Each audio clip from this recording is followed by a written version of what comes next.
Hey everyone, how's it going today, and welcome back to another video. So there is a new wave that some of you guys may or may not have heard of recently that is going to potentially add to unemployment, which is really about the idea of quiet quitting. Long story short, what you have to know about this is essentially a new wave that has recently gotten popular. It's existed for a while, but it just recently started to get very particularly popular, where a lot of workers in our country right now are currently pretty much going to be trying to do the bare minimum at their jobs in order to basically, I don't want to say necessarily rebel, but essentially to start to value work-life balance and a lot of priorities a lot more than they used to originally prioritize. So the big idea is that in today's update, I really just want to explore this topic of quiet quitting. I want to talk about why this might potentially lead to even more unemployment. So if you happen to be unemployed, or if you happen to be employed but thinking about maybe changing or leaving your job, then this is definitely going to be a relatively relevant video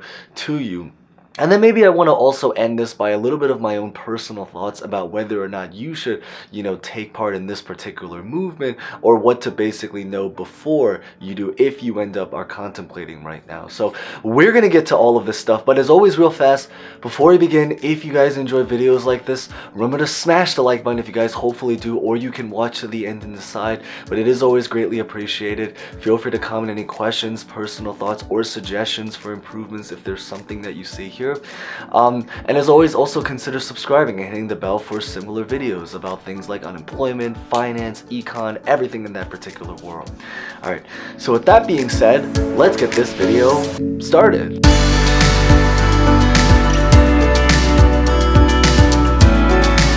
So the new wave of quiet quitting is essentially a movement that is starting to get really popular on TikTok, starting ever since the beginning of this month, so specifically September 2022, right around slightly before Labor Day, and it's still ongoing to this day. So if you're watching this in the future, this is still definitely relevant. And what's going on is that it's a movement of a lot of people that are trying to encourage a lot of workers in order to try to do the absolute bare minimum of what their job is required in order to try to prioritize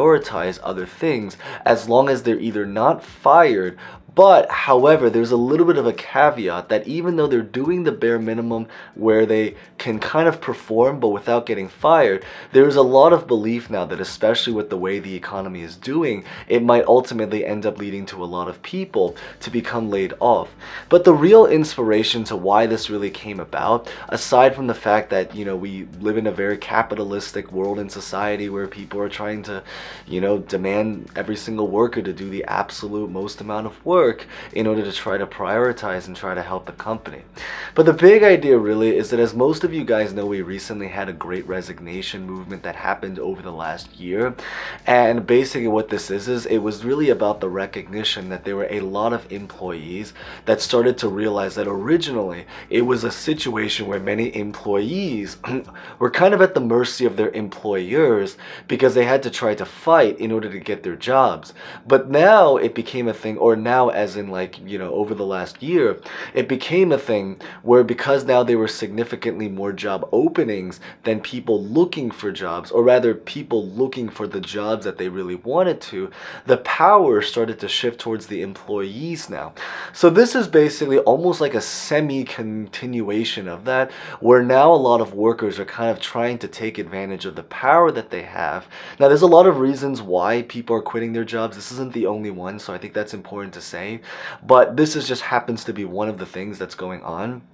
where they ended up trying to evolve this movement into something where they're trying to think about, well,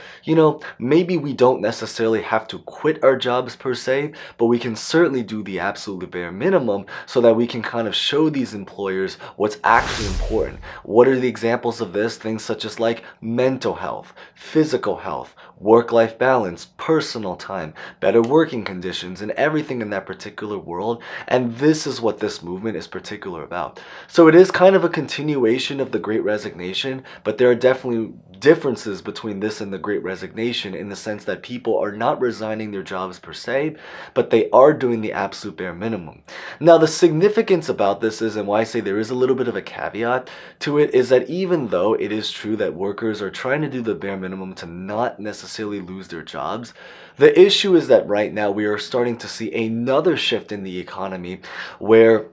right now we're living in a time period where many companies, and check out other past videos that we've made because we've talked about this a couple of times, but it is still very relevant to bring up, which is the fact that there are a lot of really, really big giant corporations right now, such as like Meta, Facebook slash Meta, Google, a lot of other companies that are really starting to increase layoffs. So why this is important is that because there are definitely pros and cons to this movement, and this is the part that I think is maybe a little bit more of a personal insight to it about whether or not you should take part in this, is that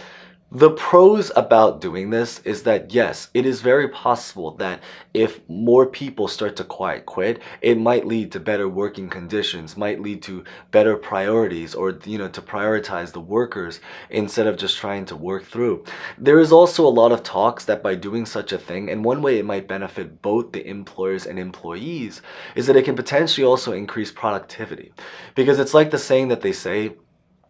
the less time that you spend on a particular something within means, the more energy you can focus on that particular something to make it so that you're able to increase the amount of output in the least amount of time possible. Because after a period of time, people start to kind of tire out. They burn out, they get tired. And so the productivity situation goes down. So it only really does so much when we only have so much energy that we can spend throughout a day. And, I'm speaking this as someone that does not drink coffee. I don't drink coffee. I don't drink energy drinks. But I know even people that do can sometimes still feel the tiredness and the burnout start to really build up after some time. But beyond that, though, is I think it's really, really important to kind of mention some of the cons and arguments against this movement, which is really about the fact that there's a couple sides to it. First off is that if you're trying to do the absolute bare minimum, then the issue that really goes on is that when it comes to times or situations with things such as like promotions,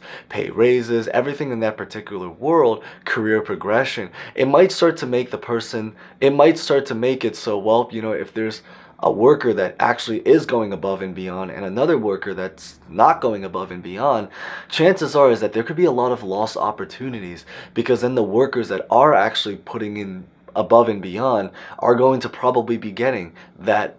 promotion, that pay raise, that bump. Now, I will say is, and this is the part that comes from a little bit of a personal experience, I still believe that a lot of the things, and feel free to share your particular stories about it, I still believe that a lot of the things that happen in corporate America isn't even necessarily always based on performance, but it's also often based on favoritism as well. And I've experienced this as something that's firsthand. Maybe I'll talk about this, on another day about a personal story, because there's a lot of things to talk about there, and I kind of want to just focus this on unemployment and quiet quitting, but that is something to really be able to know.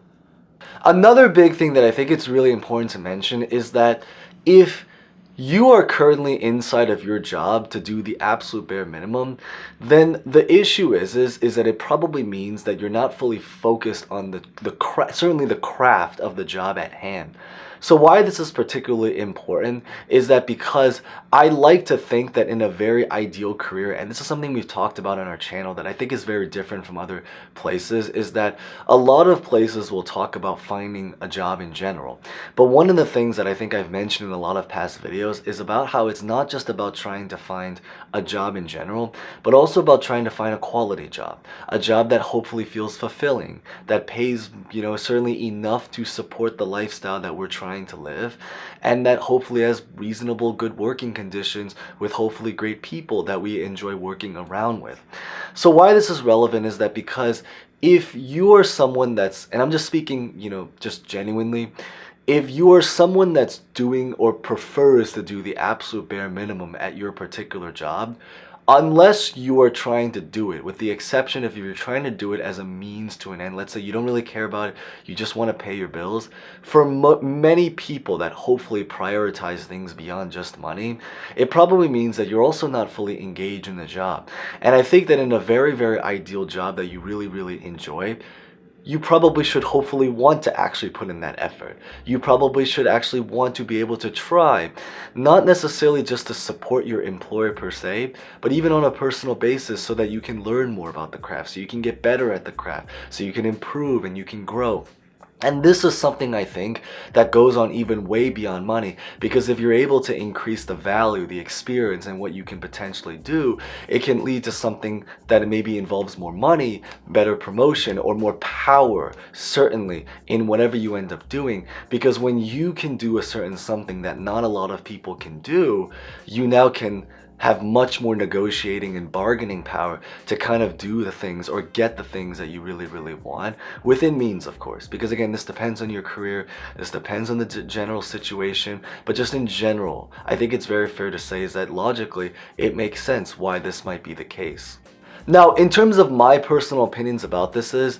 that I have had jobs that I think there was more to be desired before. I have had jobs that I've thankfully actually really, really loved. You know, I don't do this full time, so I do also work outside of this. And really grateful to say is that, you know, it's been very, very fun and fulfilling and enjoyable. But I think the big bottom line is that if you're going to be trying to quiet quit, the most important thing is that you just have to know what's involved. I think that it's one of those things that if you're doing it, it probably means that maybe it's not necessarily the best profession. So the only exception I can think of is unless it means that you're doing it as a means to an end, then it probably makes sense to maybe consider quiet quitting. But then eventually I think it's important to kind of plan an exit strategy. But the most important thing about the takeaway is just to understand what it is, why it's happening, and what's actually involved if you end up deciding that you might want to commit to walking down that road, which is okay, because I think, you know, it actually might very much be very good for some people and less good for other people, just depending on your particular situation right now. But with that being said, that's pretty much what I really just wanted to cover in today's update. So